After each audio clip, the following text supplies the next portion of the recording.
Good morning. অবশেষে ৯ September iPhone 17 series launch করে দিল। বিভিন্ন রিউমারে আমরা যেগুলো শুনতে ও জানতে পেরেছিলাম অনেকটা সেরকমভাবে লঞ্চ হলো এবারের আইফোন সিরিজ।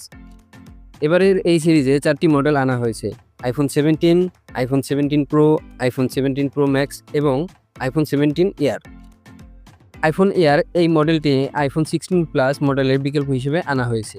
আজকের এই ভিডিওতে আইফোন 17 সিরিজের কিছু প্রধান বৈশিষ্ট্য ও আপডেট সম্পর্কে একটি সংক্ষিপ্ত রিভিউ দেওয়ার চেষ্টা করব। প্রথমেই বলা যাক ডিজাইন ও ডিসপ্লে নিয়ে। আইফোন 17 এয়ার মডেলটি অ্যাপেলের এখন পর্যন্ত সবচেয়ে পাতলা আইফোন। আইফোন 17 এয়ার এই মডেলটির পুরুত্ব মাত্র 5.6 মিলিমিটার। আইফোন 17 এর পুরুত্ব 7.95 মিলিমিটার এবং আইফোন 17 প্রো এবং 17 প্রো ম্যাক্স এই দুইটি মডেলের পুরুত্ব 8.75 মিলিমিটার। এবারে সবকটি মডেলে প্রোমোশন টেকনোলজি সহ সুপার রেটিনা XDR ডিসপ্লে ব্যবহার করা হয়েছে। রিফ্রেশ রেট এখন 120 হার্জ পর্যন্ত যেতে পারে, যা গেমিং এবং স্ক্রোলিংয়ের অভিজ্ঞতাকে আরও মসৃণ করে।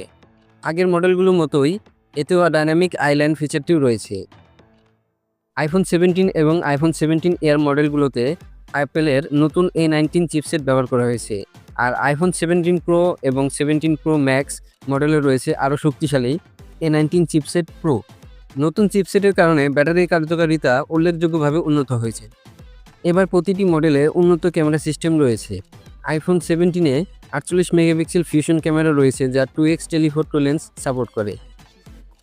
আইফোন 17 প্রো ও প্রো ম্যাক্স এই মডেলগুলোতে আরও উন্নত প্রো ক্যামেরা সিস্টেম ব্যবহার করা হয়েছে, যা সৃজনশীল ফটোগ্রাফির জন্য নতুন সম্ভাবনা।